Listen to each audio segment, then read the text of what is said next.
Have heard about this event. Jeremy Corbell and I talked about it in one of our episodes a while back. We did not have one of our episodes. Is this motherfucker a podcaster? I'm supposed to believe a Chief Wiggum? Oh my God, it's Bubbles. Today, I'm also... This is the Bubbles glasses. They're killing me. Chester Bennington let himself go. This is a huge file. How in the world did you smuggle this out of Russia? Carefully. In your socks? I don't think I want to be really specific about it because I might have to go back there and get some more sometime. Although, Okay. No, that'd be crazy to do that. Let's talk about UFOs. Let's do that. Speaking of my GOP mommies, Representative Anna Paulina Luna from Florida accuses the Department of Defense of being a major barrier to finding out about the UFOs. Additionally, without any objection, the following members are waived onto the task. I'm not high enough for this shit. Questioning witnesses at today's hearing. Representative Biggs of Arizona, Representative... Her hair of looks Alaska, amazing. Representative Ogles of Tennessee, Representative Titus of Nevada, and Representative Moskowitz of Florida. There are no objections. I recognize myself for the purpose of making an opening statement. Good morning and welcome to the hearing regarding UAP disclosures. For too long, the issue of unidentified anomalous phenomena, commonly known as UAPs, has been shrouded in secrecy, stigma, and in some cases, outright dismissal. Today, I want to state clearly that this is not science fiction or creating speculation. This is about national security, government accountability, and the American people's right to the truth. Sigma balls. I've spoken now to a number of whistleblowers from the military, to include the infamous Eglin Air Force Base incident that occurred when myself and former Representative Matt Gaetz, as well as Representative Burchett, followed up on a lead from multiple active duty Air Force pilot whistleblowers that alleged that the United States Air Force was covering up UAP activity at Eglin Air Force Base. We have heard from a number of whistleblowers, specifically military pilots, that the reason for not coming forward publicly is out of fear that speaking out would cost them their flight status and potentially their careers. This is unacceptable. We cannot protect our airspaces if our best trained observers are silenced. We cannot advance science if we refuse to ask questions. And we cannot maintain trust in government if we keep the American people in the dark. Now, Congress has tried to fix this problem. Congress tried to create formal channels through the All-Domain Anomaly Resolution Office, also known as AARO, and the Intelligence Community Inspector General for service members and officials to make disclosures. But the reality, the reports come in are often to brush aside, slow-walked, or met with skepticism rather than serious investigation.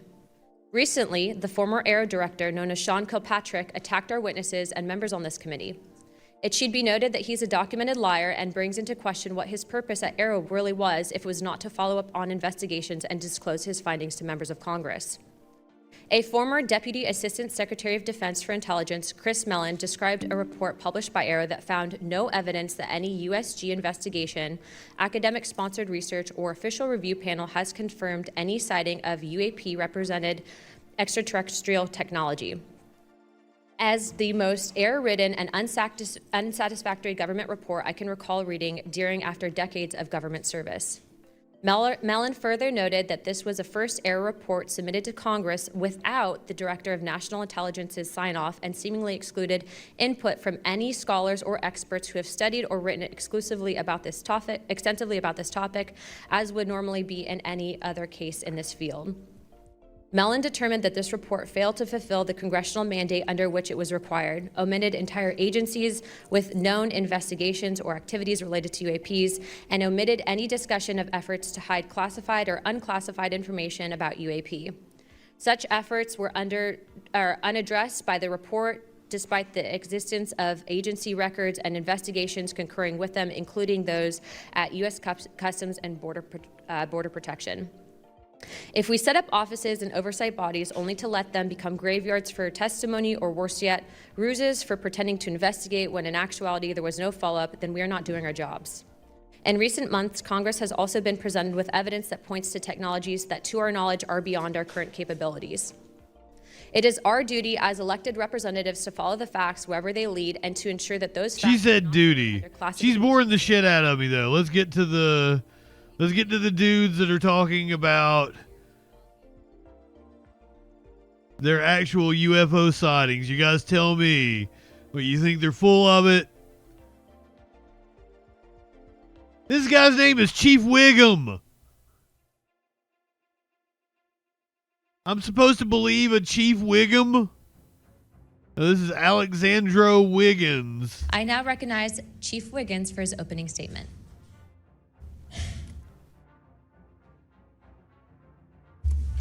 Please press your button. Thank you. Good morning, Chairwoman Luna, Ranking Member Crockett, I'll press your button. members of the task force, and the committee. Thank you for the opportunity to testify today. My name is Alexandro Wiggins. I'm an active duty U.S. Navy Operations Specialist, Senior Chief Petty Officer, father of 3, and dedicated American testifying today in my personal capacity. The views I share are my own, and I do not represent the official positions of the Department of the Navy or any subordinate organization. On the evening of February 15th, 2023, at approximately 19:15 PST, in the Whiskey 291 warning area off the coast of Southern California, I was serving on board USS Jackson. During that period, I moved between the Interior Communications Center, ICC-1, and the bridge wing, correlating the sensor picture with visual observations, part of my routine responsibilities for surface and air picture management. What I observed and what our crew recorded was not consistent with conventional aircraft or drones as they appear on our system. A self-luminous tic-tac shaped object emerged from the ocean before linking up with 3 other similar objects. The 4 then disappeared simultaneously with a high synchronized near. We do have video. I observed no sonic boom and no conventional propulsion signatures.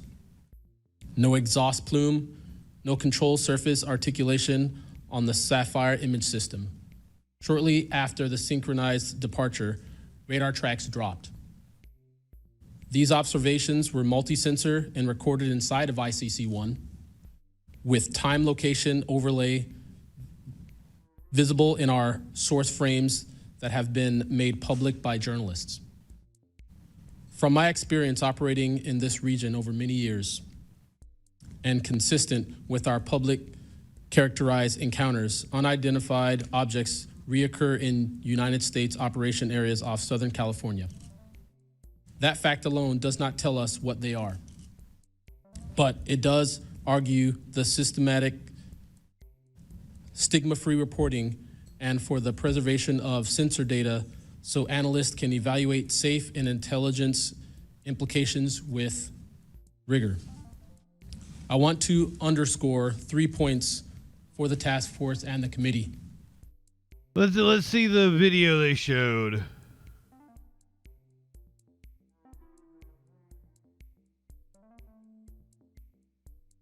Mr. Burleson for about 5 minutes. Also, Everyone, it takes such great courage. I now recognize Mr. Burleson for about 5 this minutes. Bobert looking It dashing. takes such great courage to come forward, and we acknowledge that, and I hope that you see that we are taking that seriously. And so very Oh thankful my God, it's Bubbles. today. I'm also very thankful for previous witnesses that have come forward. I see Matthew Brown in the audience. He courageously stepped forward and was as a witness. I encourage everybody to look and seek his testimony. I want to thank the people that came. Listen, clinically. If you can't beat them, join them. This is me hedging my bets here. I mean, the left not looking too good in the fight. I'm still here, but the Bubbles glasses are killing me. Chester Bennington let himself go. In our first Toxic Wild Hog, Ryan welcome Graves, in. David Grush, David Fravor. And in our second hearing, Admiral Gallaudet, Lou Elizondo, and Mr. Gold. And then Admiral the many others that have come Gallaudet. forward. We hear you, and it's time that we, enough is enough. It's time that we take action. Look, I'm not jumped to the conclusion that I believe that there are, aliens coming from another planet. But I'm open to that. And I think that it's our responsibility, especially when we're seeing that we have a government that is actively blocking information from us. Just last night. Listen, there's no fucking aliens. Like, no, listen. I got to be perfectly clear with you. There is other life forms out there. There's no doubt about it. They exist. You got to take in the probability of planets that are in the habitable zone, yada, yada, yada. But we don't know of any life form that can survive long enough to make the trip that it would take just to get to a different galaxy. Beyond that, I mean, we're talking, because there's fucking multiverses out there, ever expanding. So that's where we're at. The argument is there a life form that could have possibly developed wormholes or being able to do some sort of hyperspace travel? And that's highly, highly unlikely. There are aliens, and we'll never meet them. Pretty much. Is there a possibility that a life form has developed that technology? But why would they come here? Tried to get an amendment onto the National Defense Authorization Act that fit in the germaneness of that bill to have UAP disclosure.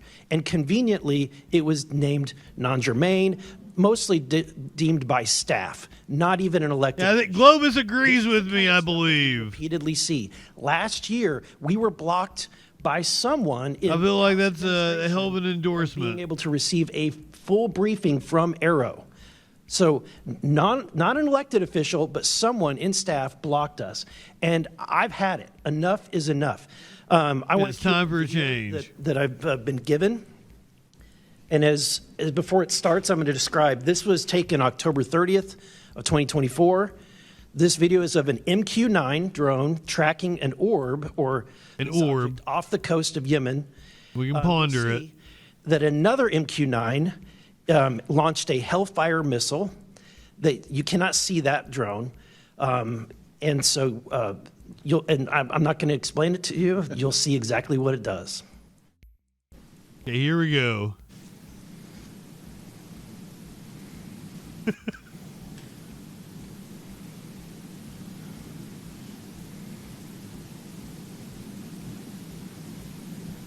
Wait, they've already found out what it was, and it was a duck? Wait a minute, ducks don't fly.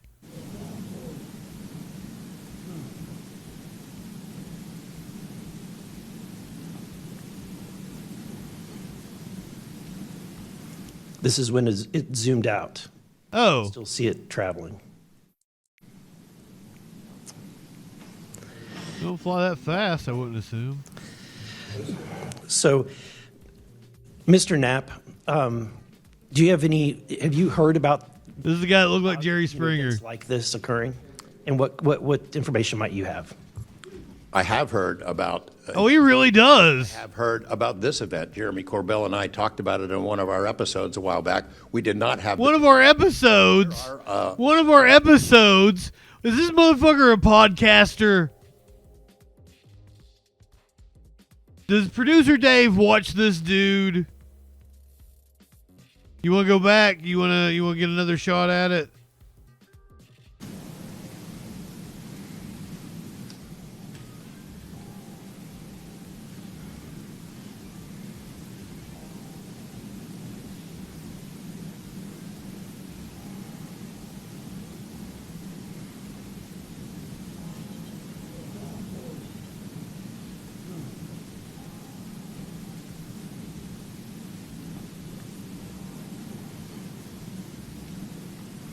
This is when it zoomed out. So you can still see it traveling.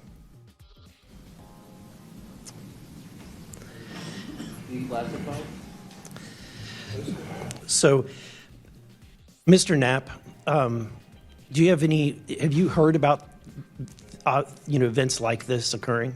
And what information might you have? I have heard about events like this. I have heard about this event. Jeremy Corbell and I talked about it in one of our episodes a while back. We did not have the video, though. There are servers where there's a whole bank of these kind of videos that Congress has not been allowed to see, that the public hasn't been allowed to see. Occasionally, some of that stuff gets out in the wild, and it comes our way. It should be going to you. The public should be seeing this stuff. And why you're not allowed to, I don't know. But that's a Hellfire missile smacking into that UFO and just bounced right off. And it kept going. It kept going, and it looks like the debris was taken with it. Yeah, what the hell is that? So what again, flies like that? again, I'm not going to speculate what it is, but the question is, why are we being blocked from this information consistently? I want to ask this just question: How Deep state. This is the document. I want to enter this in for the record if it hasn't already been entered, Madam Chair. The document So that you ordered. provided on thread 3. This is a huge file. How in the world did you smuggle this out of Russia? Carefully. In your socks? I don't think I want to be really specific about it because I might have to go back there and get some more sometime. Although, no, that'd be crazy to do that. Well, I took the top pages off that were stamped with the security signature, and I carried them out on my person. But the rest of them I just threw in my suitcase and threw some caviar in there as a distraction as well, The watch. and hoped for the best. Up his Otherwise, ass. I'd be What's this dude laughing about? He got really tickled. You reported James Lakatsky came to you with government possession of NHI craft and how they ultimately gained entry. Can you testify to the veracity of that claim? Dr. Lakatsky is an honorable man who served most of his career with the DIA, a very trusted, high-level rocket scientist and intelligence analyst who inspired the OSAP program, as I said earlier. And in full disclosure, I've co-written 2 books with him. He dropped this on myself and our other co-author out of the blue. And it took 14 months for us to get DOPSR approval for him to release 2 sentences on that. He said this craft Clinically, he's like, I'm done with this clip. managed to get inside of it. It had no wings, no rotor, no tail. It had no fuel tanks. They didn't know how it flew or how it was operated. It clearly looked like it was aerodynamic, but he would not go further. He's a by-the-book guy, and until he gets clearance to say more about that, Hey, this guy's freaking me we're out. going to hear much more. But it's not ours. It wasn't ours. We didn't make it. We didn't know who made it and how it was built and how it operated. We've got at least one, and I don't know. I think that's enough confirmation that we do have recovered Leslie- discs and materials. Leslie, Mr. Borland, in the classified realm, have you been exposed to undeniable confirmation of NHI technology? And then my second question is Base Systems involved in any way with reverse engineering exploitation of non-human intelligence craft? Yeah, we're gonna have to have a conversation this skip for that. Whether I'm legally even allowed to answer that, and whether you're even allowed to hear it, sir. Again, you can sense our frustration. And so I just want to thank you for coming forward. We will continue to fight because, look, this is about making sure that this government belongs to the people and restoring the republic the way it was intended to be. Madam Chair, I also have further witnesses of courageous individuals. It was given to me by Dr. Stephen Greer, including Michael Herrera and his testimony. We have Roderick Castle and his testimony, Randy Anderson, his testimony, Stephen Digna, and others, 3 others, all saying similar things to what the witnesses today have said, and I would like to enter that into the record as well. Digna. Like one it and hit one back on one more click before we hit the set an alert when that shit goes live, social fucking support and hit subscribe. Like one up and take a hit. He does no harm, but it takes no shit. He's the last one standing when the ship is sinking. Let's take another rip for JustinFREAKIN. Light one up. Tip one back. I'm JustinFREAKIN. Not high enough for this shit.